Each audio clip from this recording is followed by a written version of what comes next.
Santi Mulyadana Putri dari Prodi Pendidikan Matematika Universitas Pasir Pengarayan.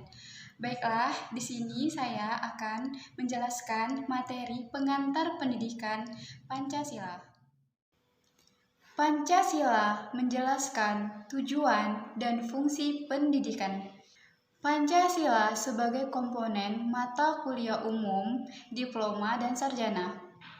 Pancasila diharapkan dapat menjadi ruh dalam membentuk jati diri mahasiswa untuk mengembangkan jiwa profesionalitas sesuai dengan kemampuan masing-masing. Konsep dan urgensi pendidikan Pancasila. Sejak zaman dahulu, wilayah di Nusantara ini mempunyai beberapa nilai yang dipegang teguh oleh masyarakat. Contohnya, 1.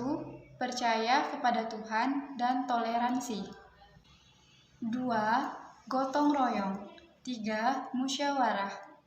4. Solidaritas dan kesetiakawanan. Manifest prinsip gotong royong dan solidaritas dapat dibuktikan secara wajib pajak. Gotong royong terwujud dalam semboyan filosofi bangsa Indonesia. Berat sama dipikul, ringan sama dijinjing. Konsekuensinya, pihak yang mampu harus mendukung pihak yang kurang mampu dengan menempatkan posisi di pemerintahan sebagai mediator untuk menjembatani kesenjangan. Dekadensi moral yang terus melanda bangsa Indonesia yang ditandai dengan mengendurnya ketaatan masyarakat terhadap norma-norma sosial yang menunjukkan pentingnya penanaman nilai-nilai. Pendidikan Pancasila juga sangat penting untuk membentuk karakter manusia yang profesional dan bermoral. Sumber historis, sosiologis, politik, pendidikan Pancasila. Yang pertama, historis. Historis merupakan sejarah yang memberikan kearifan, dan sejarah merupakan guru kehidupan, yaitu untuk mewujudkan kehidupan bangsa di masa yang akan datang.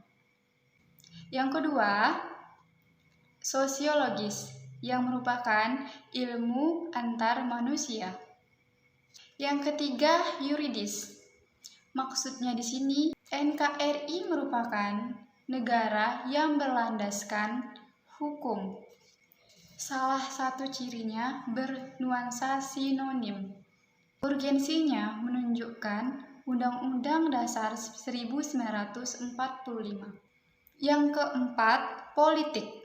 Tujuannya agar mampu mendiagnosa dan mampu memformulasikan saran-saran tentang upaya atau usaha mewujudkan politik yang ideal. Adapun dinamika dan tantangan pendidikan Pancasila yaitu ada krisis keteladanan dari para elit politik dan maraknya gaya hidup.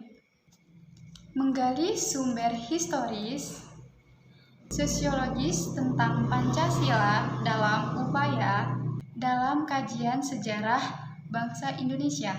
1. Sumber historis Pancasila sudah ada di dalam sejarah, adat istiadat, kebudayaan, dan agama. Contohnya sila pertama, yaitu ketuhanan yang Maha Esa. Yang kedua, sumber sosiologis Pancasila, berarti mengenai masyarakat. Contohnya itu gotong royong dan toleransi. Contoh gotong royong yaitu misalnya masyarakat disuruh membayar pajak, yaitu masyarakat bergotong royong untuk mengumpulkan iuran untuk pembangunan Indonesia. Yang kedua, contoh toleransi itu mengenai umat beragama. 3. Sumber politis Pancasila.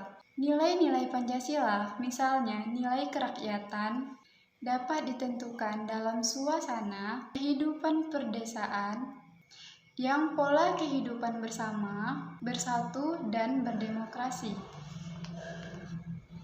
yang dijiwai semangat kekeluargaan tercermin dalam sila-sila keempat.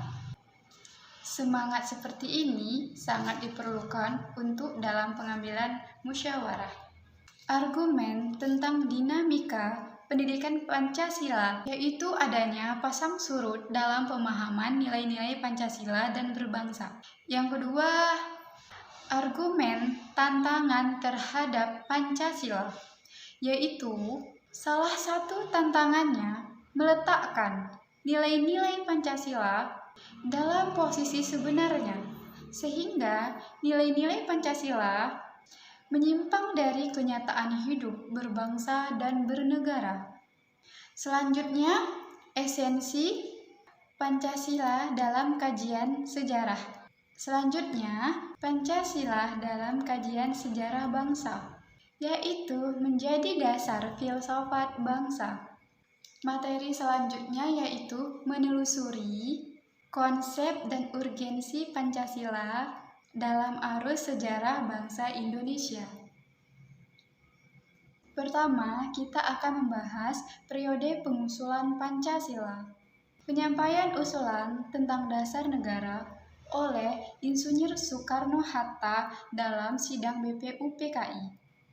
Sidang BPUPKI pertama kali diadakan pada tanggal 29 Mei sampai 1 Juni 1945.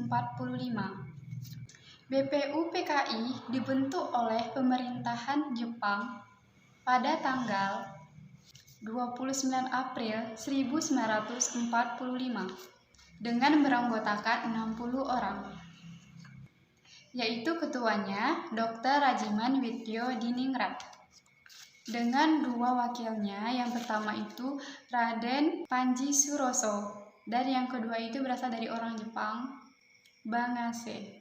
Kedua, periode perumusan Pancasila, yaitu dilaksanakannya sidang BPUPKI yang kedua pada tanggal 10 sampai 16 Juni 1945. Pada saat ini disetujuinya naskah awal pembukaan hukum dasar yang dikenal dengan Piagam Jakarta. Pada saat ini pula ketika para pemuda menyiapkan kemerdekaan bangsa Indonesia, ditandai dengan jatuhnya bom di Nagasaki dan Hiroshima. Yang ketiga ada periode pengesahan Pancasila, yaitu ditandainya dengan pembacaan proklamasi 17 Agustus 1945. Dan yang terakhir sidang PPKI. Pada sidang PPKI ini ada beberapa isinya. Yang pertama itu mengesahkan Undang-Undang Dasar 1945 terdiri dari pembukaan dan batang tubuh. Yang kedua, memilih presiden dan wakil presiden yang pertama, yaitu Soekarno dan Hatta. Yang ketiga, membentuk KNIP yang anggota intinya berasal dari mantan PPKI ditambah dari golongan masyarakat. Inilah tadi materi tentang pengantar pendidikan Pancasila. Saya Tanti Mulyadana Putri. Jika ada kesalahan, saya mohon maaf. Wassalamualaikum warahmatullahi wabarakatuh.